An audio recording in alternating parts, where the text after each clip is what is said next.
ಧರ್ಮಸ್ಥಳ ಗ್ರಾಮದಲ್ಲಿ ಅಸಹಜ ಸಾವಿನ ಪ್ರಕರಣಕ್ಕೆ ಸಂಬಂಧಪಟ್ಟಂತೆ ಅದು ರೇಪ್ ಆಗಲಿ ಸಾವುಗಳ ಬಗ್ಗೆ ಆಗಲಿ ಹಿಂದೆನೇ ಉಗ್ರಪ್ಪ ಅವರ ಕಮಿಟಿ ವರದಿಯನ್ನು ಮಾಡಿತ್ತು. ಸಾಕಷ್ಟು ಅಧ್ಯಯನವನ್ನು ನಡೆಸಿಕೊಂಡು ಉಗ್ರಪ್ಪ ಅವರು BS ಉಗ್ರಪ್ಪನವರು ಅವತ್ತಿಗೆ ವರದಿ ಸಲ್ಲಿಸಿರ್ತಾರೆ. ಅತ್ಯಾಚಾರ ತಡೆ ಸಮಿತಿ ಅಧ್ಯಕ್ಷರಾಗಿ ಉಗ್ರಪ್ಪನವರು ಕೆಲಸ ಮಾಡಿದ್ರು. 2013 2018 13ರಿಂದ 18ರ ಅವಧಿಯಲ್ಲಿ ಸಮಿತಿ ರಚನೆ ಮಾಡಿತ್ತು ಸರ್ಕಾರ. ಉಗ್ರಪ್ಪ ಅವರ ಕಮಿಟಿಯನ್ನು ರಾಜ್ಯ ಸರ್ಕಾರ ರಚನೆ ಮಾಡಿತ್ತು. ಆಗ ಇದೇ ಸಿದ್ದರಾಮಯ್ಯ ಅವರೇ CM ಆಗಿದ್ದರು. ಅಸಹಜ ಸಾವು ಅತ್ಯಾಚಾರದ ಬಗ್ಗೆ ಅಧ್ಯಯನವನ್ನು ಮಾಡಲಾಗಿತ್ತು. ಅವತ್ತಿಗೆ ಮಂಗಳೂರು, ಬೆಳ್ತಂಗಡಿ, ಧರ್ಮಸ್ಥಳದಲ್ಲಿ ಬೇರೆ ಬೇರೆ ಭಾಗದಲ್ಲಿ ಅಧ್ಯಯನವನ್ನು ಮಾಡಿದರು. ಬರೀ ಅದೊಂದಕ್ಕೆ ಸೀಮಿತವಾಗಿರಲಿಲ್ಲ, ಅದು ಸಾಕಷ್ಟು ವಿಚಾರಗಳ ಬಗ್ಗೆ ಈ ಕಮಿಟಿ ಅಧ್ಯಯನ ಮಾಡಿತ್ತು. ರೇಪ್ ಮತ್ತು ಸಾವುಗಳ ಬಗ್ಗೆ ಅಧ್ಯಯನವನ್ನು ಸಮಿತಿ ಮಾಡಿತ್ತಲ್ಲಿ ಅಧ್ಯಯನ ಮಾಡಿಕೊಂಡಿದ್ರು. ಅವರು ಅಧ್ಯಯನ ನಡೆಸಿ ಉಗ್ರಪ್ಪನವರು ವರದಿಯನ್ನು ಕೂಡ ಕೊಟ್ಟಿದ್ದರು. ಇದೀಗ ಈ ಭಾಗದಲ್ಲಿ ಬಿಟ್ವೀನ್ 2013 ಸೆಪ್ಟೆಂಬರ್ ಟು 2020 ಡಿಸೆಂಬರ್ ಇಲ್ಲಿಯವರೆಗೆ ಆಗಿರುವ ಅಸಹಜ ಸಾವುಗಳು, ಈ ಒಂದು ವಿಚಾರದಲ್ಲಿ ಒಂದೇನೋ RTIನ ಪ್ರಕಾರವಾಗಿ 98 ಅಸಹಜ ಸಾವುಗಳಿವೆ ಅಂಥೇಳಿ ಒಂದು ವರದಿ ಬರ್ತಾ ಇದೆ.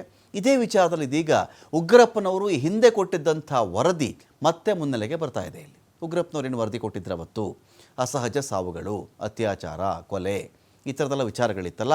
ಇದೀಗ ಉಗ್ರಪ್ಪನವರ ಒಂದು ವಿಚಾರ, ಅವರ ಒಂದು ವರದಿ ಕೊಟ್ಟಿದ್ದಂಥ ವಿಚಾರ ಇದೀಗ ಮತ್ತೆ ಮುನ್ನೆಲೆಗೆ ಇಲ್ಲಿ ಬರ್ತಾ ಇದೆ.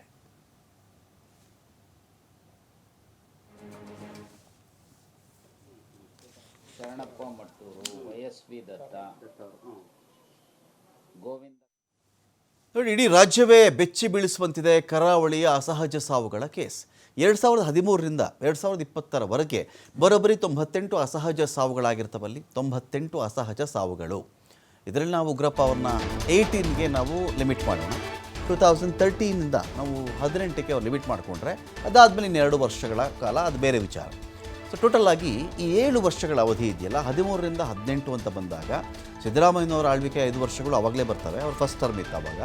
ಉಗ್ರಪ್ಪನವ್ರ ಕಮಿಟಿ ನೇಮಕ ಮಾಡಿದ್ದು ಕೂಡ ಅವಾಗಲೇ. ಅದಾದಮೇಲೆ 2 ವರ್ಷಗಳ ಕಾಲ ಬೇರೆ ಸರ್ಕಾರಗಳು ಬಂದಿರ್ತವೆ, ಇರಲಿ.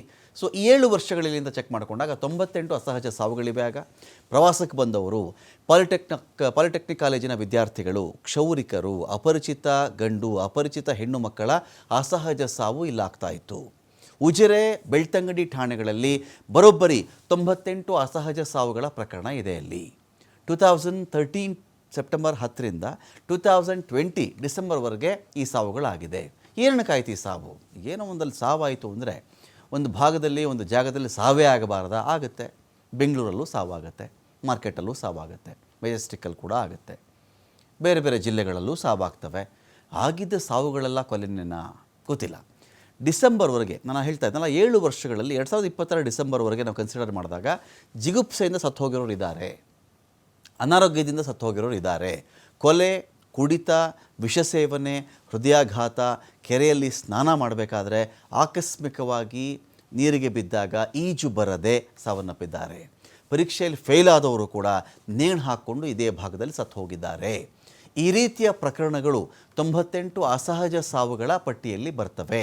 ಹಾಗಾಗಿ ಎಲ್ಲ ಪ್ರಕರಣಗಳನ್ನು ಕೂಡ ಯಾರೋ ರೇಪ್ ಮಾಡಿದ್ದಾರೆ, ಯಾರೋ ಕೊಂದಿದ್ದಾರೆ, ಯಾರೋ ನದಿಗೆ ಹಾಕ್ಬಿಟ್ಟಿದ್ದಾರೆ, ಯಾರೋ ಹೂಳಿದ್ದಾರೆ ತಗೊಂಡು ಹೋಗಿ ಅನ್ನೋ ಒಂದು ಕನ್ಕ್ಲೂಷನ್ಗೆ ಇಲ್ಲಿ ಯಾರೂ ಬರಬೇಕಾಗಿಲ್ಲ. ಕಾರಣ SIT ರಚನೆ ಒಂದು ಕಡೆ ಆಗಿದೆ, SIT ತನಿಖೆ ಕೂಡ ಒಂದು ಕಡೆ ಇದೆ. ಈಗ ಉಗ್ರಪ್ಪನವ್ರು ಏನು ಕಂಡ್ರು ಆ ಸಂದರ್ಭದಲ್ಲಿ, ಅವರ ಅಧ್ಯಯನ ಆ ಸಂದರ್ಭದಲ್ಲಿ ಏನು ಹೇಳ್ತು ಅನ್ನೋದು ಕೂಡ ಬಹಳ ಇಂಪಾರ್ಟೆಂಟ್ ಆಗುತ್ತೆ. ಅವರ ಅಬ್ಸರ್ವೇಷನ್ಸು, ಆ ಒಂದು ಇಡೀ ವಿಚಾರಕ್ಕೆ ಸಂಬಂಧಪಟ್ಟಂಥ ಸಿನಾಪ್ಸಿಸ್ಸು ಅದೇನಾಗಿತ್ತು ಅವತ್ತಿಗೆ, ವರದಿ ಏನು ಕೊಟ್ಟರು, ಅವರ ತನಿಖೆ ಏನು ಹೇಳುತ್ತೆ, ಏನನ್ನು ಅಧ್ಯಯನ ಮಾಡಿದ್ರು, ಸಾವುಗಳಿಗೆ ಕಾರಣದ ಅಂತ ವಿಚಾರ ಬಂದಾಗ ಇದರ ಅತ್ಯಾಚಾರಕ್ಕೆ ಸಂಬಂಧಪಟ್ಟಂಥ ಏನಾದರೂ ಕೇಸ್ಗಳನ್ನು ಕಂಡಿದ್ದೀರಾ, ಇವೆಲ್ಲ ವಿಚಾರಗಳು ಕೂಡ ಬಹಳ ಇಂಟ್ರೆಸ್ಟಿಂಗ್ ಆಗಿದೆ. ಈಗ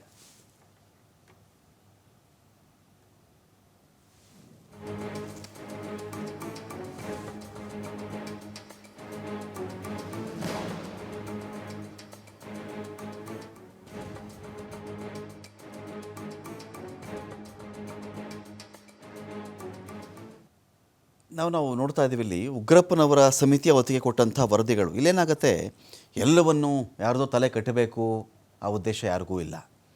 ಕ್ಷೇತ್ರದ ಬಗ್ಗೆ ಇಲ್ಲಿ ಯಾರೂ ಮಾತಾಡ್ತಾ ಇಲ್ಲ.